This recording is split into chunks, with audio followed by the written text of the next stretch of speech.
नमस्कार साथियों। तो आज हम जिस विषय के ऊपर बात करने जा रहे हैं वो है शुद्धाद्वैत वेदांत।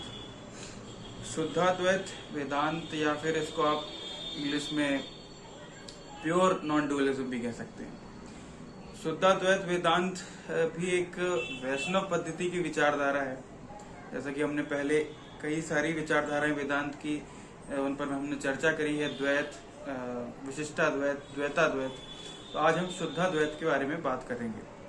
देखिए, शुद्धाद्वैत वेदांत जो है वो मूलतः आचार्य वल्लभाचार्य जी द्वारा दिया गया वेदांत का एक मार्ग है, जो कृष्ण केंद्रित शुद्धाद्वैत वेदांत है। उसका उन्होंने संचार में प्रचार प्रसार किया आचार्य वल्लभाचार्य जी ने।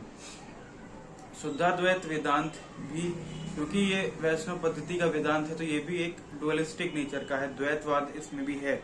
लेकिन ये शुद्धाद्वैत वेदांत है, अद्वैत में शुद्धता लाने वाला जो वेदांत है वो है, बट इसलिए भी डुअलिस्टिक है नेचर में। यहाँ पर ये कहा गया है कि जो कलयुग में जितने भी पुराणों का अध्ययन या जितने भी ग्रंथों का अध्ययन है वो वास्तविकता में उतना प्रैक्टिकल नहीं है। ये नहीं मतलब बिल्कुल नहीं है कि नहीं पढ़ना चाहिए। कहने का मतलब ये है कि कलयुग में वास्तविकता में ईश्वर प्राप्ति का एक ही मार्ग है, वो है पुष्टि मार्ग। पुष्टि का मतलब होता है ईश्वर की अनुकंपा प्राप्त करना। तो ईश्वर की सेवा करके, उसका प्रेम पाकर, उसकी अनुकंपा प्राप्त करके ही व्यक्ति या जीव अपनी मुक्ति का मार्ग खोल सकता है। अब पुष्टि, जैसा कि मैंने कहा, पुष्टि का अर्थ है अनुकंपा।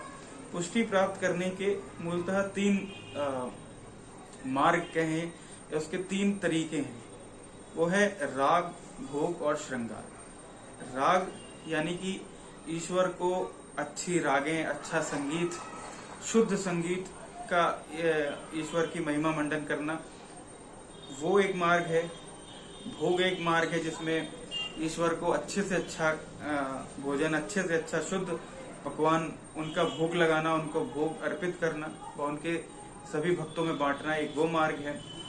और एक मार्ग है श्रृंगार का, यानी कि ईश्वर को जितना संभव हो उतना सुंदर स्वरूप में उनका श्रृंगार करना। क्योंकि यदि भक्त ईश्वर के प्रति आकर्षित नहीं होगा तो वो भाव उसके अंदर नहीं जगेगा, जो एक प्राइमरी स्टेज होती है उसमें। इसलिए श्रृंगार की आवश्यकता है, इसलिए अच्छे से अच्छा श्रृंगार किया जाना चाहिए ईश्वर का। ये तीन, राग, भोग, श्रृंगार, तीन चीजों की बात पुष्टि मार्ग में होती है।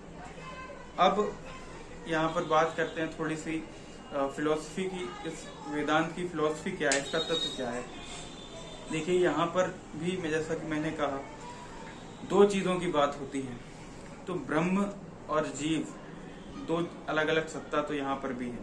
लेकिन यहाँ पर जो ब्रह्म की बात करी गई है, यहाँ पर भगवान पुरुषोत्तम की बात करी गई है।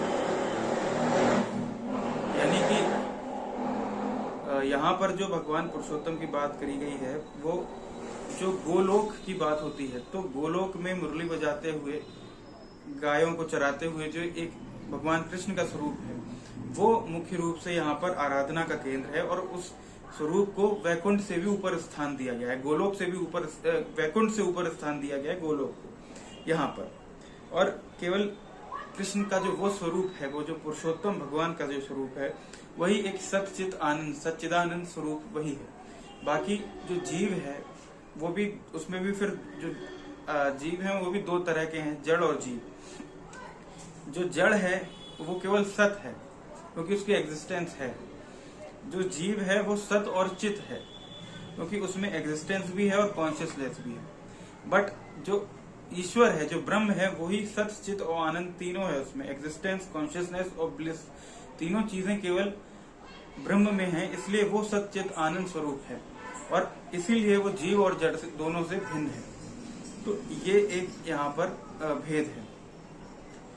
और यहाँ पर ये मूलतः, जैसा कि मैंने कहा, वल्लभाचार्य जी का संप्रदाय है। लेकिन इसकी जो मूलतः इसकी शुरुआत विष्णु स्वामी के रुद्र संप्रदाय के रूप में हुई थी। लेकिन बाद में इसका संसार में कृष्ण केंद्रित शुद्धाद्वैत वेदांत के रूप में प्रचार प्रसार वल्लभाचार्य जी ने किया। वल्लभाचार्य जी जो है वो कहते हैं कि जो पुष्टि मार्ग है वही एक इकलौता मार्ग है ईश्वर की अनुकंपा प्राप्ति करने का, और जीव का एक मात्र लक्ष्य यही है कि वो ईश्वर की आराधना, ईश्वर की भक्ति, ईश्वर का गुणगान करके अपनी मुक्ति का मार्ग खोजें।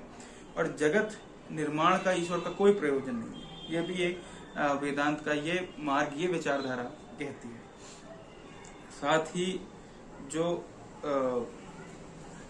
मुख्य रूप से जो आराधना के केंद्र हैं इस वेदांत में, वो दो हैं, या ये कह लें कि वो एक मुख्यतः आराधना का केंद्र राजस्थान का श्रीनाथ जी का जो मंदिर है वो एक मुख्य रूप से आराधना का केंद्र है। और जो अष्ट छाप 8 कवियों की जो रचनाएं हैं वो उनके जो गीत हैं उनके द्वारा लिखे हुए, वो भी वल्लभाचार्य संप्रदाय में एक आराधना का अहम स्थान रखते हैं। ये जो 8 अष्ट छाप हैं, ये 8 कवि हैं। इनमें से जो प्रथम 4 कवि हैं, सूरदास जी, कृष्णदास, परमानंद दास, कुंभन दास, ये सब वल्लभाचार्य जी के शिष्य हैं। और नंददास, चित स्वामी, गोविंद दास और चतुर्भुज दास, ये सारे वल्लभाचार्य जी के जो सुपुत्र थे, गोसाई जी, विठल नाथ जिनको हम कहते थे, उनके अनुयायी हैं चारों। तो इसमें से जो सबसे प्रमुख हैं, जो प्रथम कवि हैं, वो हैं सूरदास जी, जिनको खुद वल्लभाचार्य जी ने ही दीक्षित किया था अपने संप्रदाय में। और उनकी सूरदास जी की जो सूर सागर के नाम से जो प्रमुख रचनाएं हैं भगवान कृष्ण के लिए, वो भी बहुत प्रचलित हैं। तो ये मुख्य रूप से आराधना का केंद्र इस संप्रदाय का ये अष्टछाप और श्रीनाथ जी का मंदिर जो राजस्थान में स्थित है वो है।